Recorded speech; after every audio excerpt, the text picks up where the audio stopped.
നമസ്കാരം. വിവാദങ്ങൾ കൊണ്ടും ക്രൂരതകൾ കൊണ്ടും വാർത്തകളിൽ നിന്നും ആരോപണങ്ങളിൽ നിന്നും ഇസ്രയേൽ എന്ന രാജ്യത്തിനും അവിടുത്തെ കുത്തഴിഞ്ഞ ഭരണത്തിനും ഒരു മോചനവുമില്ല.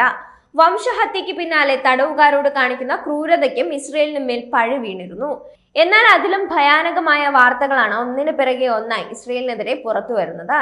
ലൈംഗിക പീഡന വിവാദത്തിന്റെ കേന്ദ്ര ബിന്ദുവായിരിക്കുകയാണ് ഇപ്പോൾ ഇസ്രയേലിലെ ദേശീയ ദൗത്യങ്ങൾക്കായുള്ള മന്ത്രിയായ ഒറിറ്റ് സ്ട്രോക്ക് ഉൾപ്പെട്ട ഒരു സമീപകാല പീഡന പരാതിയൊക്കെ ലോകത്തെ ഞെട്ടിച്ചതാണ്.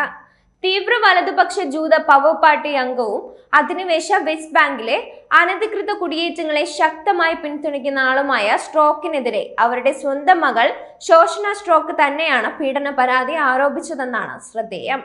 മാതാപിതാക്കളും സഹോദരങ്ങളും ചേർന്ന് തന്നെ ലൈംഗികമായി പീഡിപ്പിച്ചതായി ആരോപിച്ച് ശോഷന ഇറ്റലി പോലീസിൽ പരാതി നൽകുകയായിരുന്നു.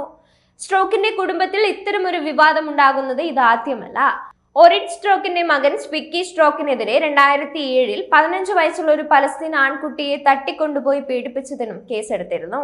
ഇസ്രയേലി കുടിയേറ്റ സമൂഹത്തിന്റെ ഇത്തരം കേസുകൾ സാധാരണമാണെന്നതാണ് മറ്റൊരു കാര്യം. കഴിഞ്ഞ കുറച്ചു വർഷങ്ങളായി അത്തരം നിരവധി കേസുകൾ മാധ്യമങ്ങളിൽ റിപ്പോർട്ട് ചെയ്യപ്പെട്ടിട്ടുണ്ട്.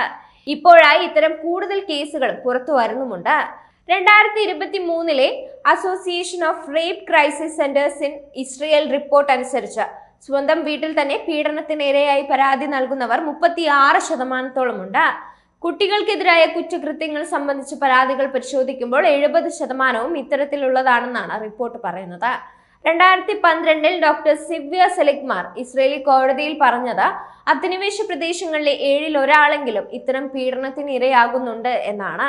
3 സഹോദരിമാരെ അവരുടെ പിതാവ് 21 വർഷത്തോളം തുടർച്ചയായി ബലാത്സംഗം ചെയ്തതിന്റെയും അവരുടെ വാദം കേൾക്കാൻ ആരും തയ്യാറാകാത്തതിന്റെയും കേസ് കോടതി പരിഗണിക്കുന്നതിനിടയിലായിരുന്നു അദ്ദേഹം ഇത് പറഞ്ഞത്.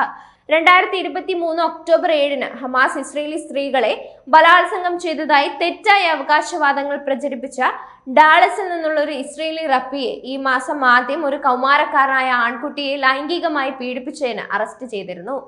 ഇത്തരത്തിലുള്ള കുറ്റകൃത്യങ്ങൾ പുറത്തു വരുന്നതോടൊപ്പം ഇസ്രയേലിന്റെ കപടമുഖം കൂടിയാണ് അഴിയുന്നത്. 2021 ഇസ്രയേലി റെസ്ക്യൂ ഓർഗനൈസേഷനായ സാക്കയുടെ സ്ഥാപകനായ യഹൂദ മെഷിസഹാവിനെതിരെ പീഡോഫീലിയയും നെക്രോഫീലിയയും ചുമത്തി കേസെടുത്തിരുന്നു. ഇസ്രയേലി കുടിയേറ്റ സമൂഹത്തിന് നൽകിയ സംഭാവനകൾക്ക് ഇസ്രയേലിന്റെ ലൈഫ് ടൈം അച്ചീവ്മെന്റ് അവാർഡ് കിട്ടിയ ആളാണ് മെഷിസഹാവ്. ഇസ്രയേൽ ഹയോം എന്ന ഇസ്രയേലി ദിനപത്രം അടുത്തിടെ നടത്തിയ ഒരു അന്വേഷണത്തിൽ മതപരമായ ചടങ്ങുകളിൽ തങ്ങൾ അനുഭവിച്ച സംഘടിത ലൈംഗിക പീഡനങ്ങളുടെ കഥകൾ പെൺകുട്ടികൾ വിവരിച്ചതായുള്ള റിപ്പോർട്ട് വന്നിരുന്നു. വിവിധ റിപ്പോർട്ടുകൾ പ്രകാരം ഇസ്രയേലി സ്ത്രീകൾ പതിവായി ലൈംഗിക പീഡനം നേരിടുന്നുണ്ടെന്നാണ് വ്യക്തമാവുന്നത്. ചിലർ വിദ്യാഭ്യാസ സ്ഥാപനങ്ങളിലും മറ്റു ചിലർ വീടുകളിലും ചിലർ മതപഠനശാലകളിലോ സിനഗോഗുകളിലോ വെച്ച് പീഡനത്തിനിരയാകുന്നുണ്ട്.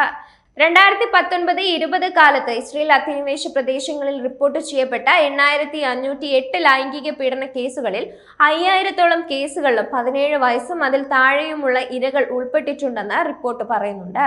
2023 ഭരണകൂടത്തിലെ പോലീസ് ഉദ്യോഗസ്ഥർ നടത്തിയ ലൈംഗിക കുറ്റകൃത്യങ്ങളെക്കുറിച്ച് 133 പരാതികൾ ലഭിച്ചിട്ടുണ്ടെന്നും അതിൽ 3-ൽ 2 ഭാഗവും ഒരു അന്വേഷണവും കൂടാതെ അവസാനിപ്പിച്ചതായും ആർക്കി ഡയറക്ടർ ജനറൽ ഒറിറ്റ് സുലിറ്റ്സെനോസ് പറഞ്ഞിരുന്നു.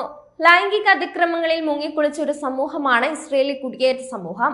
അതിന് സ്ത്രീകൾ നൽകുന്ന വില വലുതാണെന്നും സുലിറ്റ്സെനോ കൂട്ടിച്ചേർക്കുന്നുണ്ട്.